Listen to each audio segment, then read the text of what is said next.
Blood splattered across the medical bay floor as the creature thrashed against its restraints. Dr. Nira clicked her mandibles in frustration, watching the monitors flash red with warning signals. The Dravok was dying, and there was nothing she could do about it.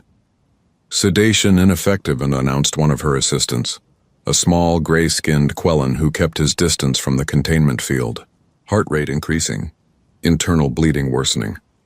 Nira had seen many creatures in her 30 years as a veterinarian. Her insectoid brain processed information faster than most species in the galaxy. She had memorized every medical text, every procedure, every protocol. But protocols existed for a reason, and right now protocol said this animal was too dangerous to treat. The Dravok snarled, showing teeth the size of daggers.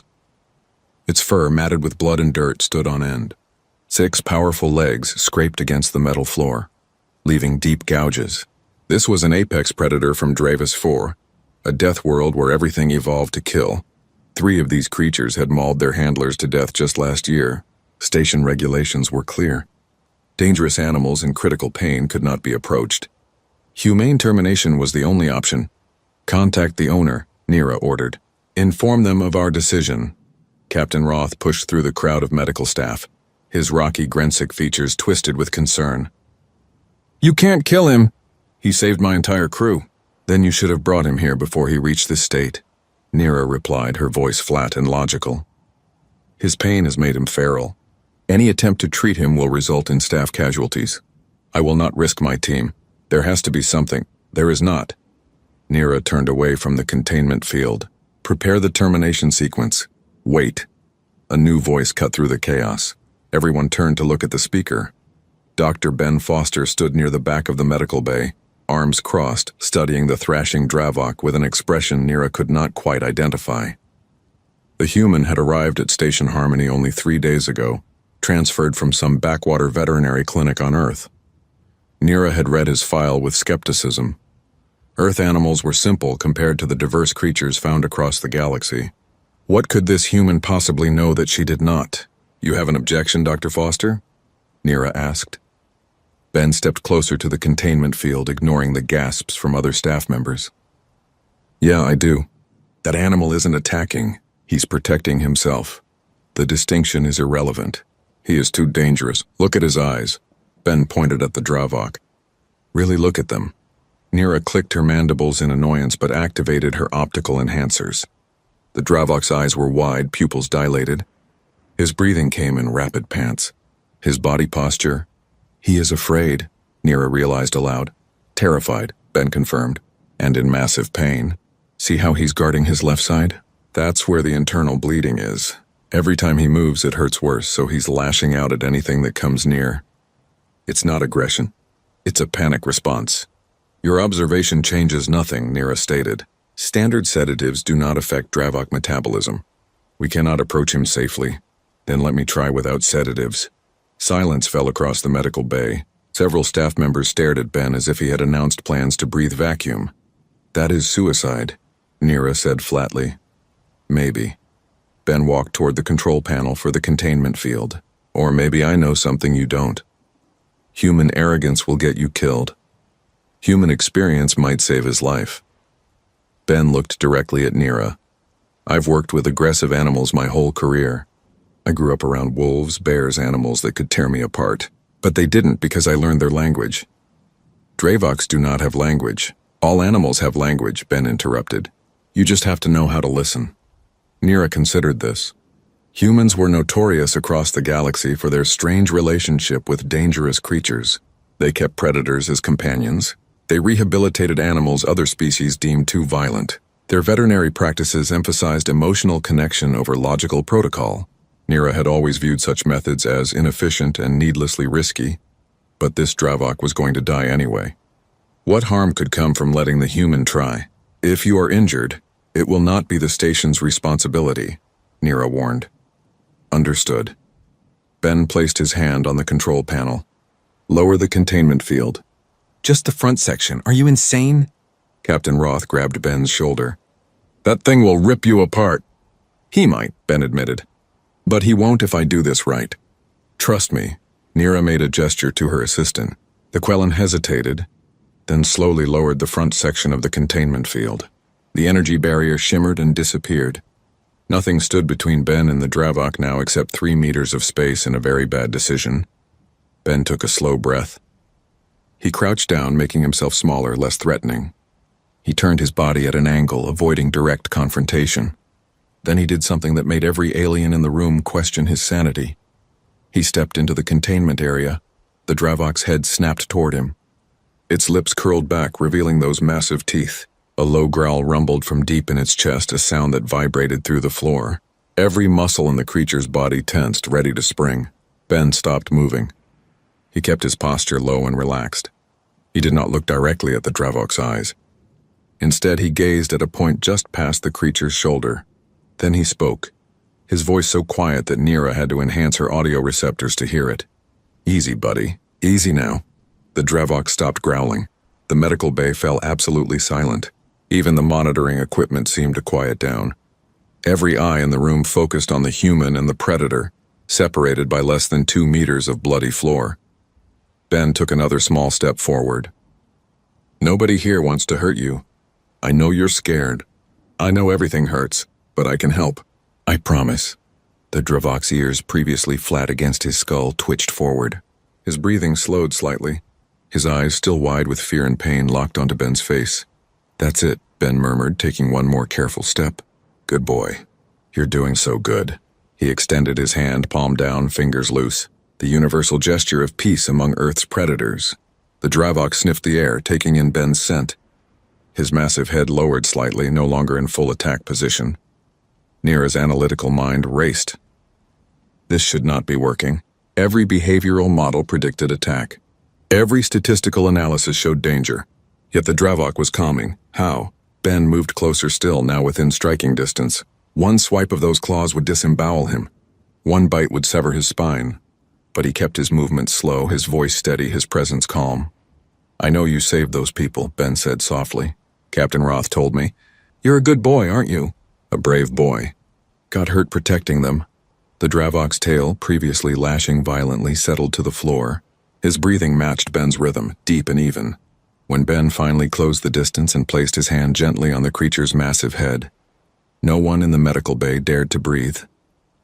"There we go," Ben whispered. "I've got you now. Let's get you fixed up." Dr. Nira watched in stunned silence as the human began his examination, hands moving confidently over the Dravok's body, while maintaining constant physical contact and soft verbal reassurance. The creature, which moments ago had been thrashing hard enough to break titanium restraints, now lay still under Ben's touch. Perhaps, Nira thought, there was something to human methods after all. Ben's fingers traced along the Dravok's ribcage, feeling for breaks and fractures. The creature flinched but did not pull away. His hand remained on the animal's head, thumb gently rubbing behind one ear. He had learned this trick from an old ranch hand back in Montana. Pressure points existed on almost every species. Find the right spot and even the most frightened animal would calm down. 3 broken ribs, Ben announced quietly. Punctured lung on the left side. That's causing the internal bleeding. Fractured front leg. Severe bruising along the spine. Dr. Nira moved closer to the containment area, her scientific curiosity overcoming her caution. "How are you determining this without scanning equipment?" "I can feel it." Ben's hands continued their examination. Bones grind when they're broken. Breathing sounds wet when there's blood in the lungs. His muscles are tight here, loose there. Bodies tell you everything if you know how to listen. That is highly inefficient compared to our medical scanners. Maybe. Ben glanced up at her. But scanners don't build trust. He's letting me touch him because he knows I'm trying to help. If I strapped him down and started running machines over him, he'd panic again. The Dravok whined softly, a sound that seemed impossible from such a massive predator. Ben immediately returned his attention to the creature, pressing his forehead against the animal's skull in a gesture Nira found bizarre, but somehow appropriate. "I know it hurts," Ben murmured. "We're going to fix it. I promise." Captain Roth watched from outside the containment field, his rocky face showing something like wonder. "I've transported animals for 20 years. Never seen anything like this. Humans have a reputation," said one of the Quellan assistants. "They bond with predators. Keep them in their homes. It is considered strange by most species." "Strange but effective," Nira admitted. She activated her datapad, beginning to record observations.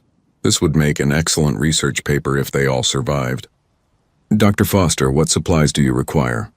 Ben ran through a mental list. Bone stabilizers, tissue regeneration gel, cellular repair nanites, and a drainage tube for the lung. Also, I need someone to bring me a blanket. A blanket? Nira's mandibles clicked in confusion. For what purpose? He's going into shock. Body temperature is dropping. Feel his nose. It should be warm and slightly damp. Right now it's cold and dry. Nira extended her sensory appendages, touching the Dravok's snout. Ben was correct. How had the human noticed such a small detail?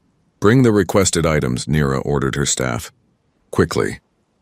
While they waited, Ben continued talking to the Dravok in that same soft, steady voice. He told the creature about Earth, about his clinic in the mountains, about a wolf-dog mix he had saved years ago. The story seemed pointless to Nira, but the Dravok's eyes never left Ben's face. The animal was listening, truly listening. Why do you speak to him? Nira asked. He cannot understand your words. He understands my tone, Ben replied. And my intention. Animals don't need words to know if someone cares about them. They feel it. A medical assistant approached with the supplies, setting them carefully at the edge of the containment field. No one wanted to enter the area except Ben. Another assistant tossed a thermal blanket, which Ben caught and draped over the Dravok's body.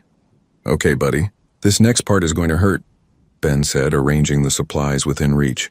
But I need you to stay still for me. Can you do that? The Dravok huffed out a breath, eyes still fixed on Ben. I'll take that as a yes. Ben picked up the drainage tube.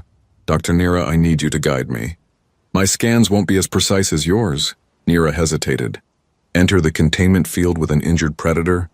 Every instinct screamed against it. But the human had done it. If his soft, fragile body could take the risk, what excuse did she have? She stepped through the barrier. The Dravok's head swiveled toward her, lips pulling back slightly. Ben's hand immediately pressed firmer against the creature's skull. Hey, no. She's here to help. She's a friend. Ben's voice held a note of command now, gentle but firm. Be nice. Impossibly, the Dravok relaxed again. Nira activated her medical scanner, hands trembling slightly. Insertion point is 7 centimeters below the 4th rib, angle 15 degrees toward the spine. Got it?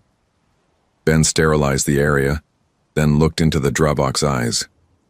Deep breath for me, buddy. He inserted the drainage tube with practiced efficiency. The Dravok yelped and jerked, but Ben's other hand stayed steady on the creature's head, and his voice never wavered. I know.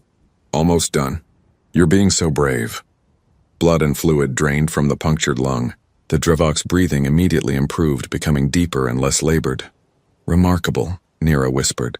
He trusted you enough to endure that pain without fighting. Trust goes both ways, Ben said, already preparing the bone stabilizer. I trust him not to hurt me. He trusts me not to hurt him more than necessary. That's the deal.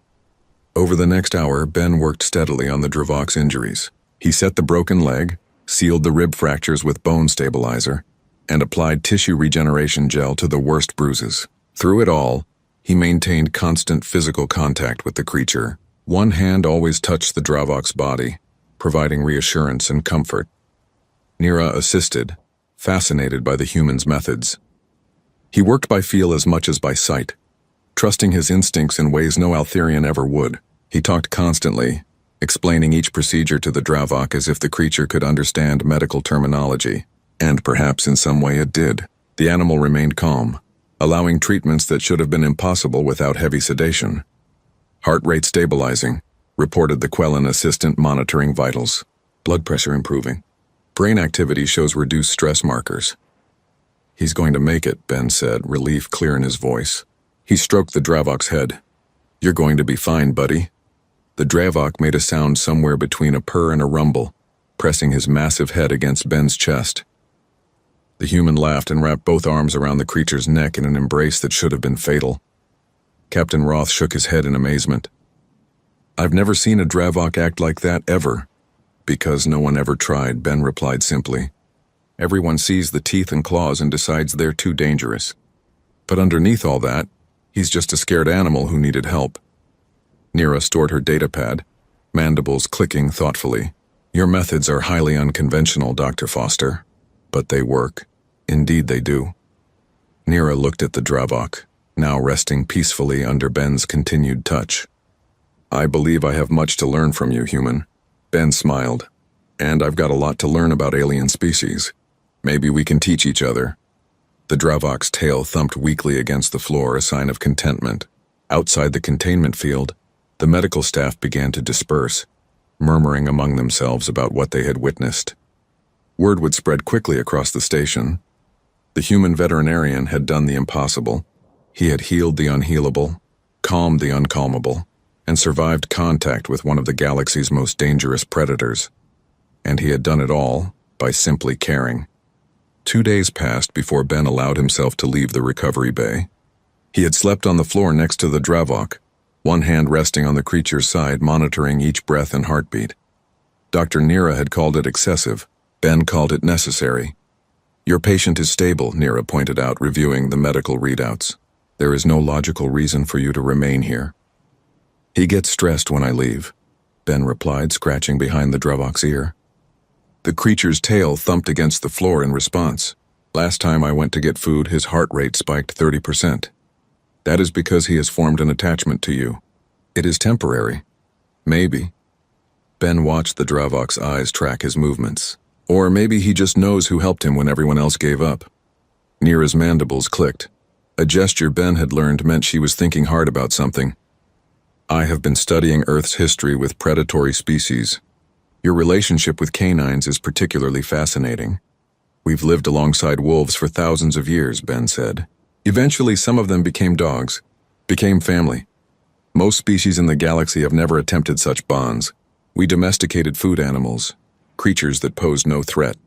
The concept of befriending an apex predator is foreign to us. That's because you think of it as dominance. It's not. It's partnership.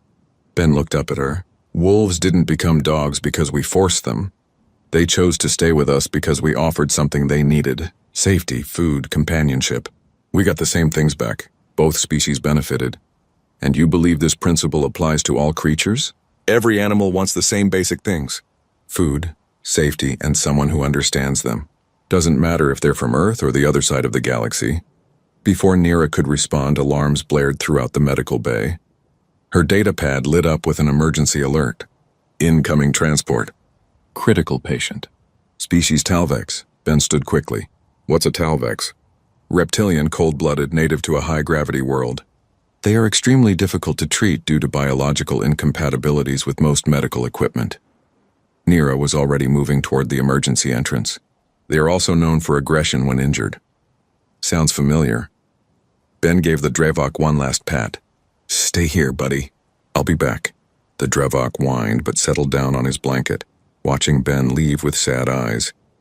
The emergency bay doors opened with a hiss. A transport team wheeled in a containment unit, twice the size of the one that had held the Dravok.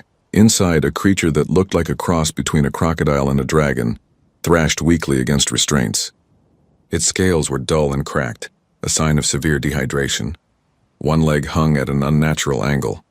Behind the transport team walked a tall Talvex in formal robes, his scales a deep emerald green compared to the patient's sickly gray.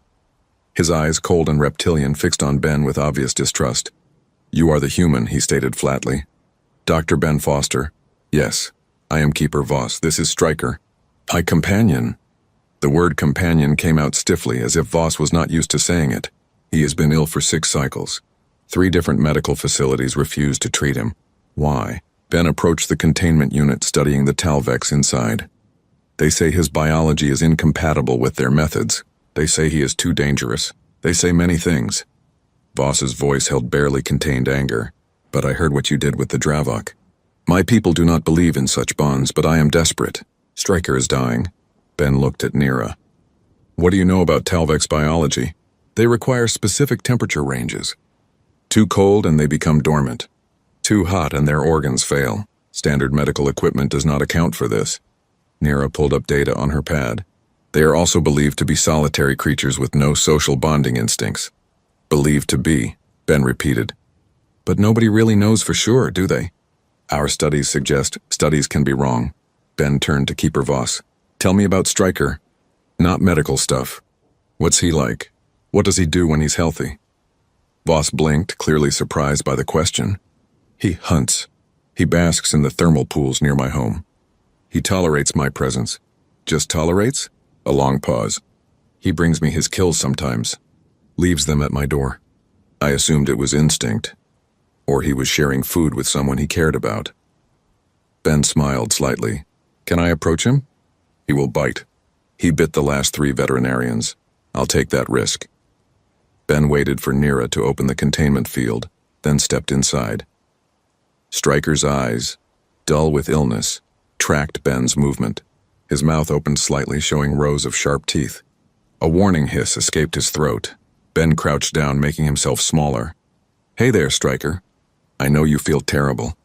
Let me help. He reached out slowly, palm forward. The Talvex snapped at his hand, missing by inches.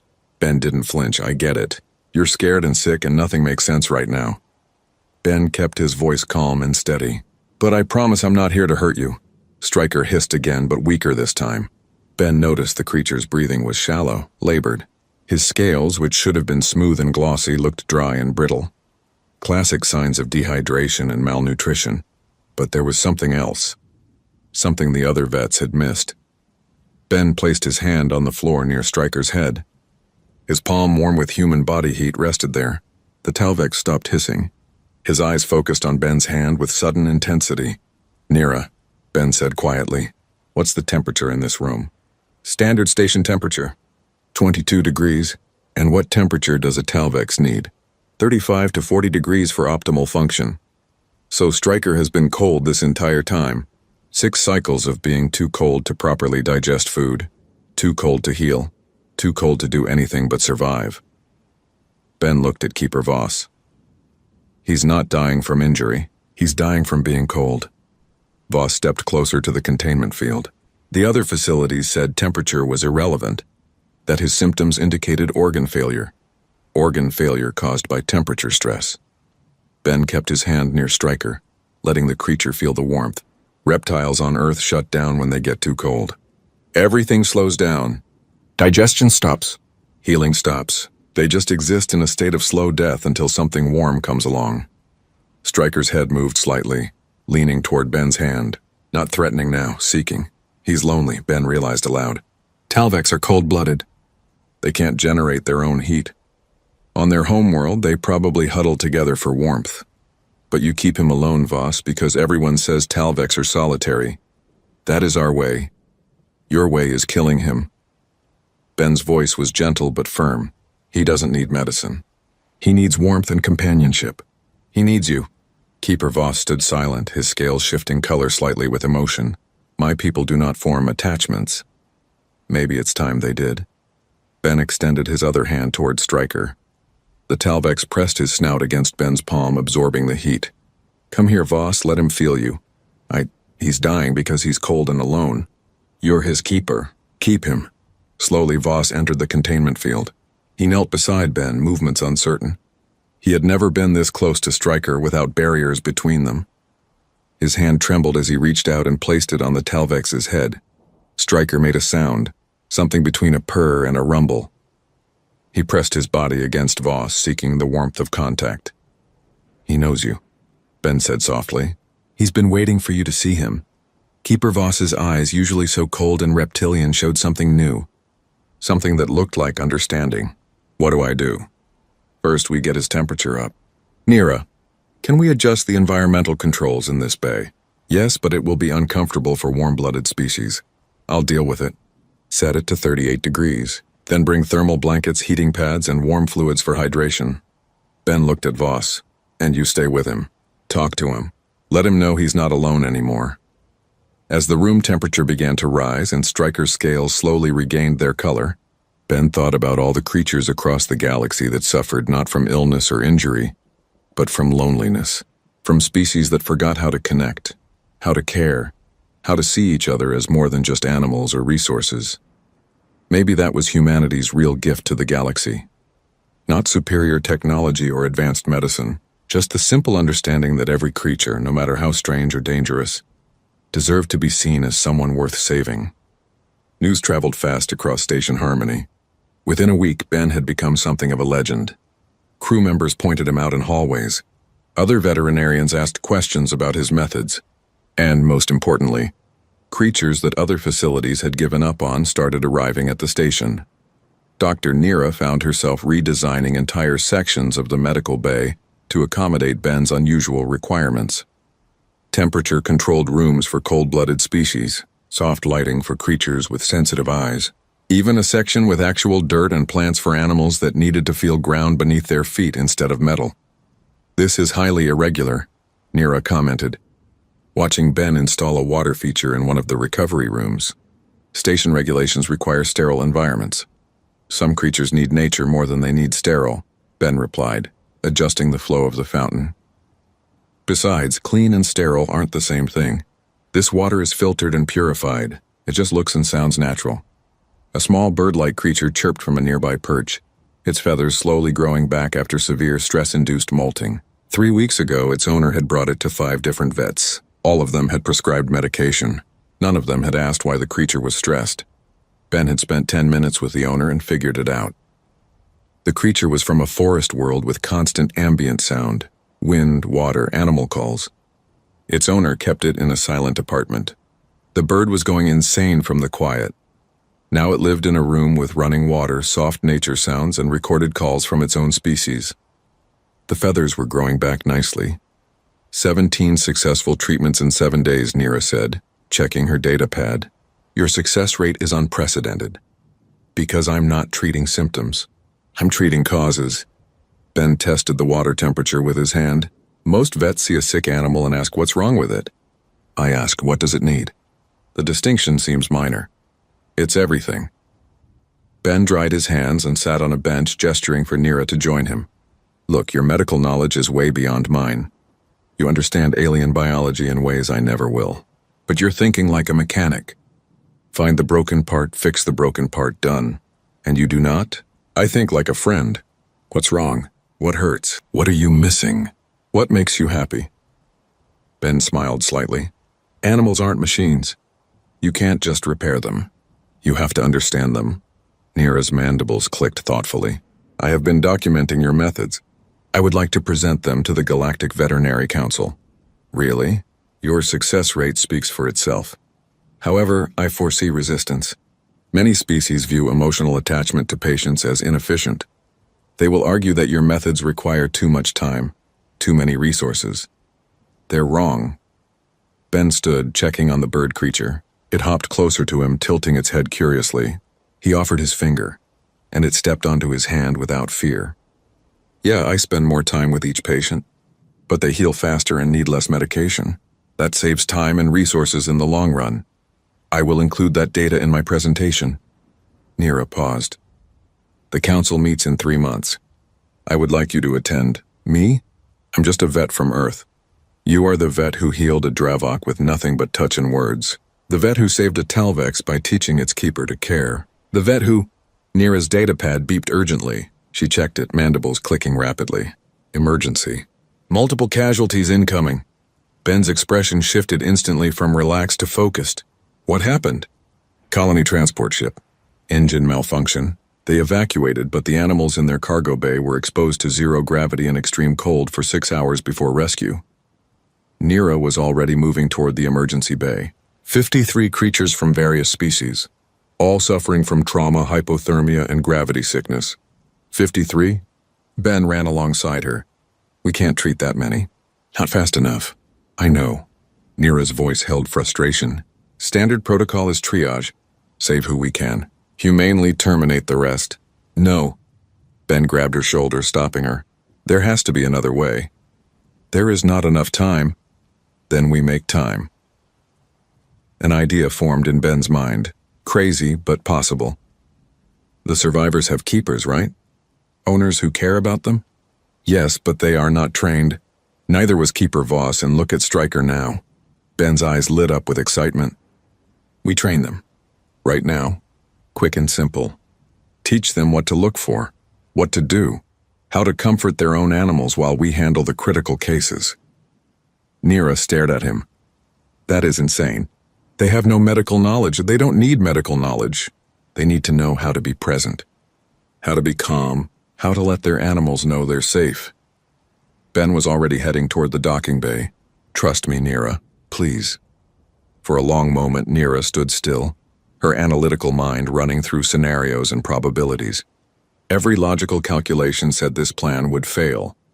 But logic had said Ben couldn't heal the Dravok. Logic had said Stryker was beyond saving. Logic had been wrong before. Very well, she decided. But if this fails, it won't. Ben smiled with a confidence he didn't quite feel. Come on, we've got work to do. The docking bay was chaos. 53 creatures in various states of distress filled temporary containment fields. Some thrashed and screamed. Others lay too still, barely breathing. The sounds of animal suffering echoed off the metal walls, a symphony of pain and fear. Their keepers huddled nearby. 27 beings from a dozen different species, all looking lost and helpless. These were colonists, families who had brought their beloved companions and work animals to start a new life on a distant world. Now they watched those animals suffer and did not know how to help.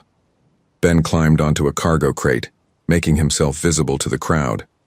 Everyone listen to me. I'm Dr. Ben Foster. I'm going to save your animals, but I need your help, all of you. A human woman pushed forward, tears streaming down her face. Please, my daughter's pet is dying. A falcon from Andros II. She won't eat, won't move. Where is your daughter? On the transport still. She's only 8. I didn't want her to see. Go get her. Right now. Ben's voice was gentle but urgent. That falcon needs to hear her voice, feel her touch. No medicine I have is stronger than love. The woman hesitated, then ran toward the transport ship. Ben turned to the rest of the crowd. Here's what you need to understand. Your animals aren't just hurt. They're terrified. They've been cold and weightless and alone for 6 hours, thinking they were going to die. Right now, they need to know they're safe. They need to know you're here. A tall insectoid keeper raised a limb, but the medical staff said to stay back. I'm the medical staff now, and I'm saying get close.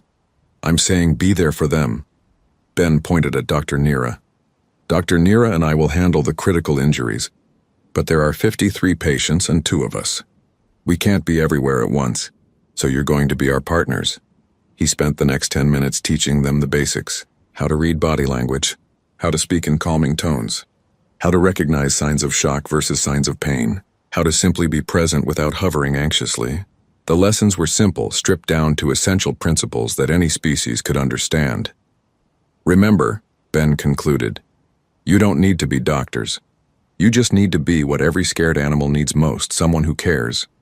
The keepers dispersed to their animals, hesitant at first, then with growing confidence. Ben watched a young Quellan male approach his injured pack animal, speaking softly in his own language. The animal's ears perked up at the familiar voice. Its breathing steadied. Across the bay, an elderly Grensic female sat beside her companion creature, singing a low, rumbling song. The creature's eyes, previously wild with panic, focused on her. Its thrashing stopped. The human woman returned with her daughter. The 8-year-old girl took one look at her falcon and burst into tears. She ran to the containment field, pressing her hands against it. Whiskers! I'm here. Don't die, please don't die. The falcon's head lifted. Its eyes, glazed with shock, suddenly cleared. It dragged itself toward the girl's voice, toward the small hands pressed against the barrier. Ben nodded to Nira. Lower that field. She will be injured. She won't. Ben's voice was certain. Lower it, the field dropped. The girl fell to her knees, wrapping her arms around the falcon's neck.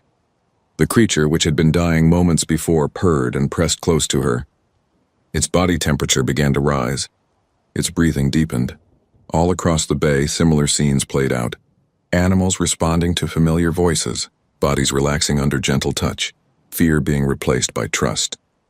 Ben and Nira moved through the chaos, treating critical injuries, administering medication, monitoring vitals. But they weren't doing it alone anymore. The keepers assisted, held their animals steady for procedures, provided comfort during painful treatments. Hours later, as station lights dimmed to simulate night cycle, Ben collapsed onto a bench. His clothes were covered in various fluids. His arms ached from holding animals still. His voice was hoarse from giving instructions. But all 53 creatures were stable. All 53 were going to live. Dr. Nira sat beside him, her usually pristine medical uniform equally stained. That should not have worked. But it did. Yes. She looked at the recovery bay where keepers sat with their animals. maintaining the vigil Ben had taught them. You were right. Love is medicine. Ben smiled tiredly. It's the oldest medicine there is. The Galactic Veterinary Council met in a space station that orbited neutral territory between 12 different systems. Representatives from 47 species gathered in the Grand Assembly Hall, a room designed to accommodate beings that ranged from massive rock-like Grensic to tiny energy-based luminals. Dr. Nira stood at the central podium, her mandibles clicking nervously. She had presented at council meetings before, but never about something this controversial. Around the hall she could see skeptical expressions on faces that had faces, and feel doubt radiating from those that did not. Distinguished colleagues, she began, her translator broadcasting her words in 47 languages simultaneously. I present data on a new approach to veterinary medicine, an approach that challenges our fundamental assumptions about animal treatment. Screens around the hall lit up with statistics. Success rates, recovery times, patient satisfaction metrics. The numbers were impressive, undeniable. But Nira knew numbers alone would not convince this audience. These results were achieved by Dr. Ben Foster, a human veterinarian currently stationed at Orbital Facility Harmony. His methods center on emotional connection rather than pure medical intervention. Murmurs rippled through the assembly. A Krovan representative, his crystalline body refracting light in colors that indicated disapproval, spoke up. Emotional connection? We have extensive research proving that clinical detachment produces optimal results. Your research is based on Krovan physiology, Nira countered. And Krovan do not form emotional bonds with animals, humans do. And the data shows it works. For humans, perhaps, another voice called out. This one belonged to a Quellan elder. But can such methods be taught to species who lack human emotional capacity? They can. Nira activated a video feed. Observe. The screen showed footage from the colony transport emergency. 53 dying animals, 27 terrified keepers of various species. Then Ben's quick training session. Then the transformation as keepers learned to comfort their own companions. Every keeper you see learned these techniques in under 10 minutes, Nira explained. The Quellan male with the pack animal had never touched his creature before, maintaining traditional distance as his culture prescribes. The Grensic female had always relied on automated feeding systems, yet both successfully provided comfort that aided in healing. Another representative stood. This one was human. An older woman with gray hair and tired eyes. Dr. Nira, I'm Dr. Patricia Webb from the Earth Veterinary Coalition.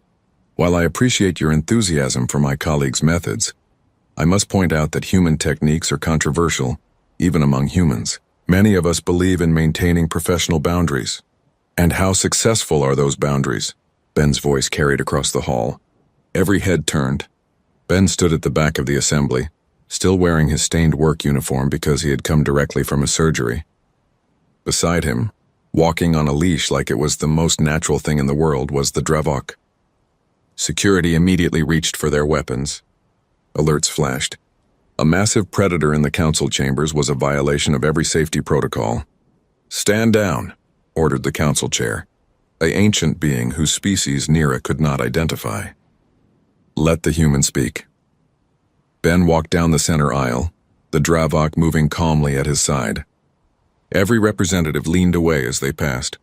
Fear filled the room like a physical presence. You're all scared, Ben observed, stopping at the podium. That's good.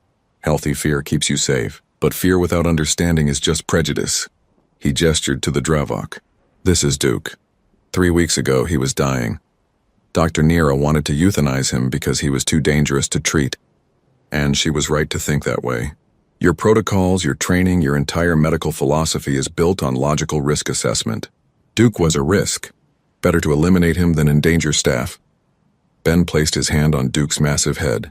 The Dravok leaned into the touch, eyes half closed in contentment. But I looked at Duke and saw something your risk assessment missed. I saw fear. I saw pain. I saw a creature who wanted to live but didn't know if anyone cared enough to help him. Ben's voice was quiet but carried to every corner of the hall, so I helped. Not because I'm braver than you, not because I'm a better doctor, but because I was willing to see Duke as someone worth saving instead of something worth fearing. Dr. Webb stood again.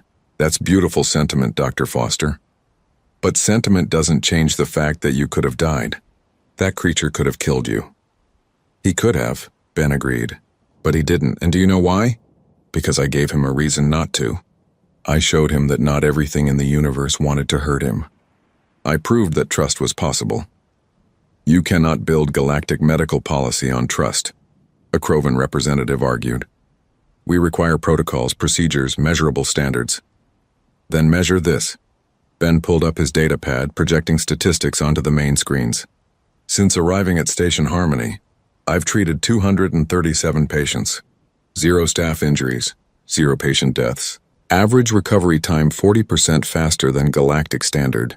Patient stress levels 70% lower, and medication usage down by half because animals that aren't scared don't need as many sedatives. The numbers spoke for themselves. The assembly fell silent. I'm not saying emotional connection should replace medical knowledge, Ben continued. Dr. Nira knows more about alien biology than I ever will. But I know animals. And every animal, whether it's from Earth or a planet I can't even pronounce, wants the same things. They want to feel safe. They want to know someone cares.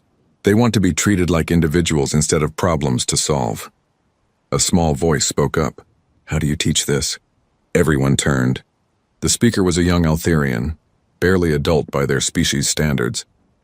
I want to be a veterinarian, but I am not human. I do not feel emotions the way you do. Can I still learn your methods? Ben smiled at the young alien. What's your name? Tick, do you want to help animals? Very much. Then you already have what you need. Ben gestured for Tick to approach. The young Altherian hesitated, mandibles clicking nervously, then walked forward. Put your hand on Duke's back. He will bite me. He won't, I promise. Just touch him gently. Tick extended a trembling appendage and lightly touched Duke's fur. The Dravok turned his head, looked at Tick, and made a soft, chuffing sound. You feel that? Ben asked. His fur is soft, warm, his heart beats fast. That's life. That's what you're protecting when you become a vet.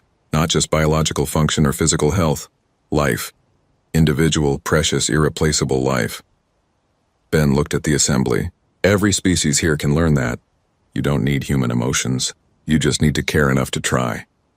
Duke suddenly moved, causing Tick to jump back in alarm. But the Dravok simply laid down at Ben's feet and rolled onto his back, exposing his belly in ultimate trust. Several representatives gasped. Dravoks never show submission, whispered a xenobiologist in the front row. It's not in their behavioral programming. Maybe it wasn't in their programming because no one ever gave them a reason to trust, Ben replied. He knelt and rubbed Duke's belly.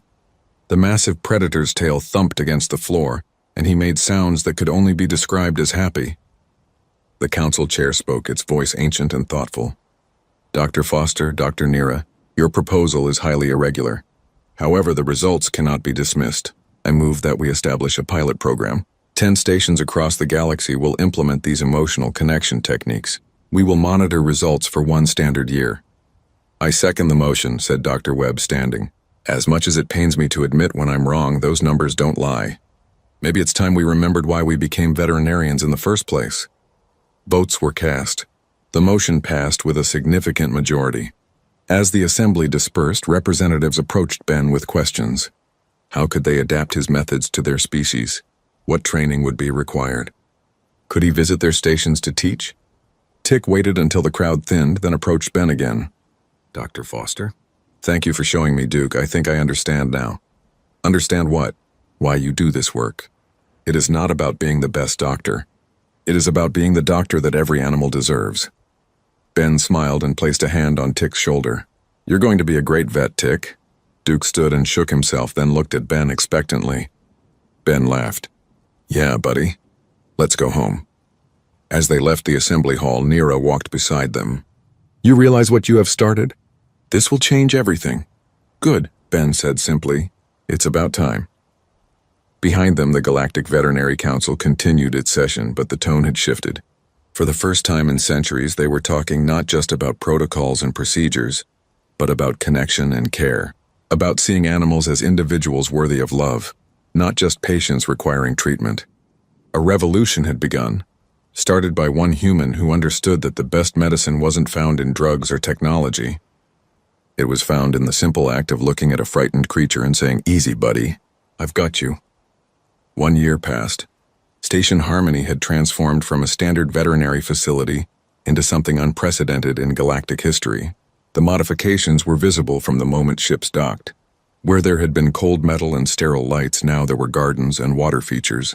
Where silence had ruled, now animal sounds mixed with soft music. Where fear had been the default, now calm prevailed. Ben stood in the central observation deck, watching the morning shift begin.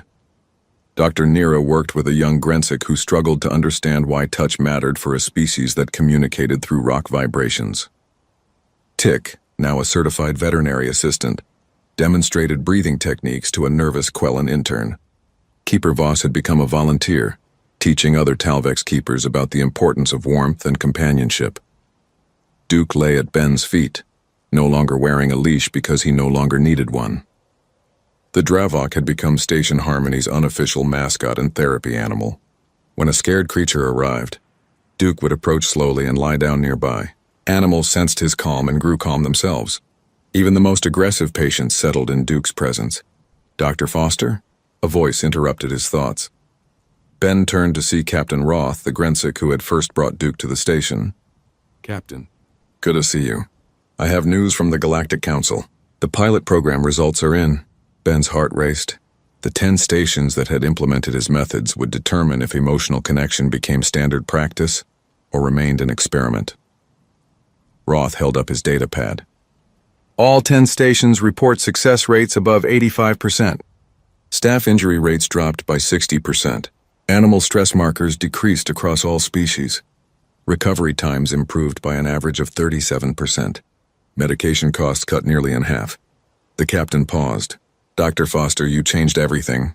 "Not me, we did. Everyone who was willing to try something different. The council has voted. Your methods are now mandatory training for all veterinary facilities across the galaxy. They are calling it the Foster Protocol." Ben felt his throat tighten with emotion. I don't know what to say." "Say you will help implement it." Roth gestured around the observation deck. 50 stations have requested you specifically. They want to learn from the human who talks to animals. I can't leave Harmony. There's too much work here. Then we will bring the work to you." A new voice joined the conversation. Ben turned to see the council chair from the assembly, its form shimmering as it materialized via holographic projection. "Station Harmony will become the Galactic Center for Veterinary Excellence. We will send students from across the galaxy to train here. You will teach them what you know. But I'm just one person, which is why I have authorized the creation of a teaching facility."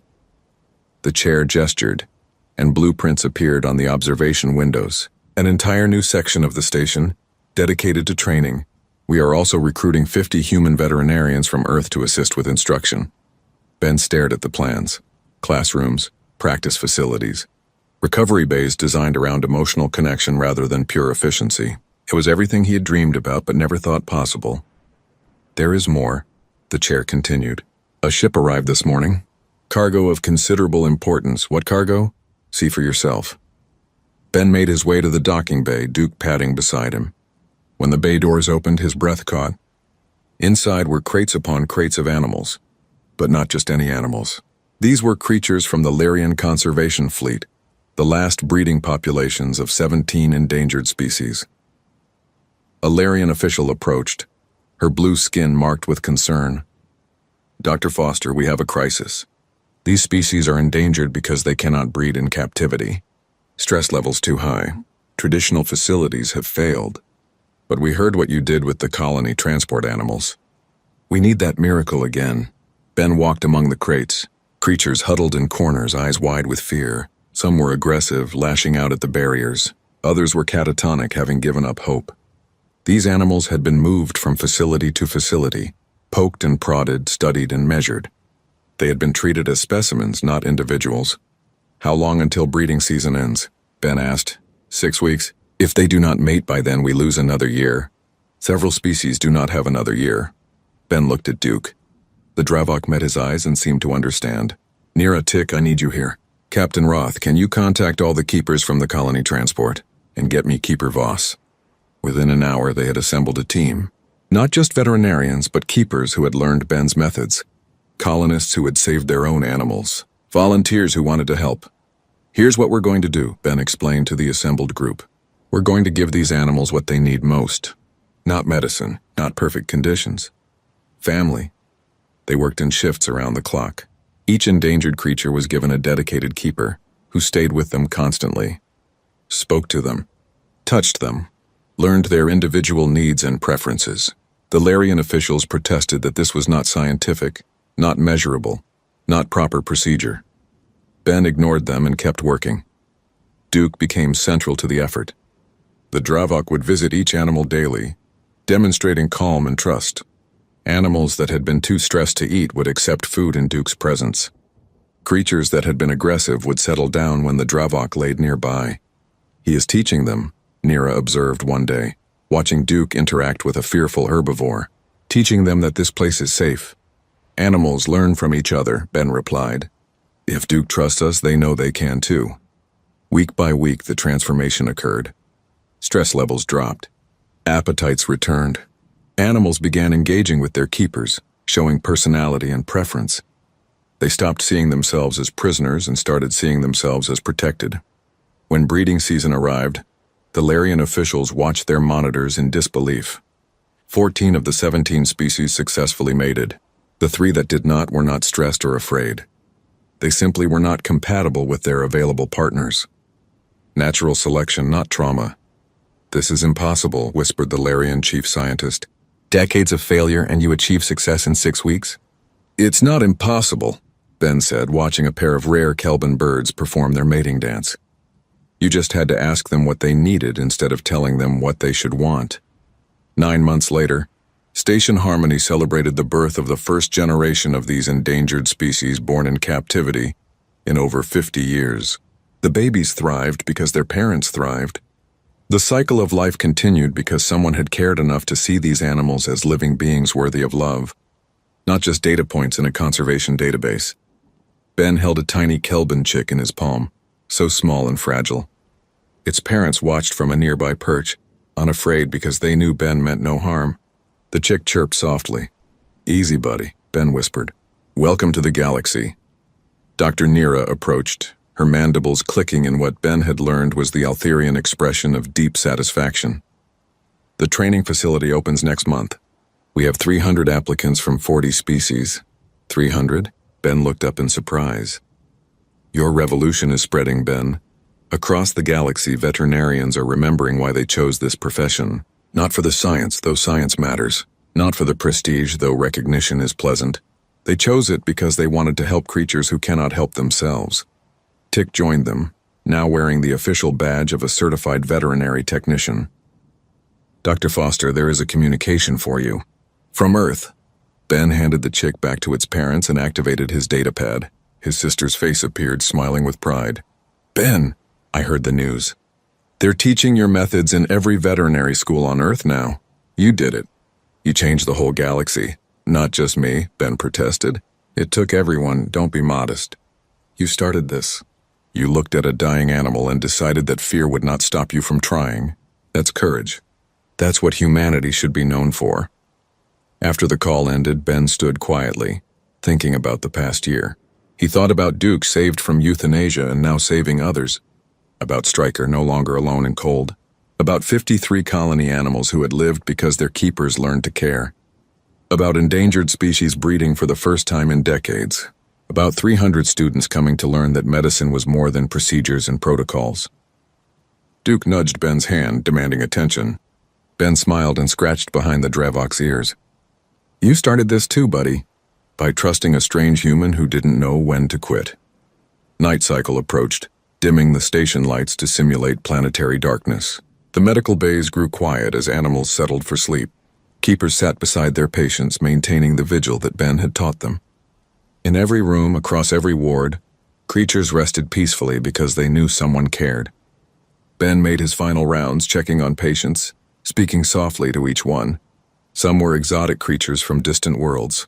Others were common animals that had been abandoned or abused. It did not matter. Each one received the same care, the same attention, the same love. In the central garden that had been installed at Ben's request, a small memorial stood. Carved into stone were simple words. Every creature, no matter how small or strange or dangerous, deserve someone who will look at them and say, "Easy, buddy, I've got you." Below the inscription were listed the names of animals that had been saved at Station Harmony. The list grew daily. Thousands of names, thousands of lives that would have been lost if someone had not cared enough to try. Ben sat on a bench, Duke's head resting in his lap. Around him, the station hummed with life. Not just the mechanical life of technology, but real life. Animals breathing, moving, healing, growing stronger because they were not alone. "What do you think, Duke?" Ben asked quietly. "Did we make a difference?" Duke's tail thumped against the ground. His eyes, once wild with fear and pain, now gazed at Ben with complete trust and contentment. That was answer enough. The galaxy had learned a lesson that seemed so simple, yet had taken so long to understand. Technology could not solve every problem. Procedures could not heal every wound. Sometimes the best medicine in the universe was just a gentle hand, a soft voice, and someone willing to say those magic words. "Easy, buddy. I've got you, and mean it."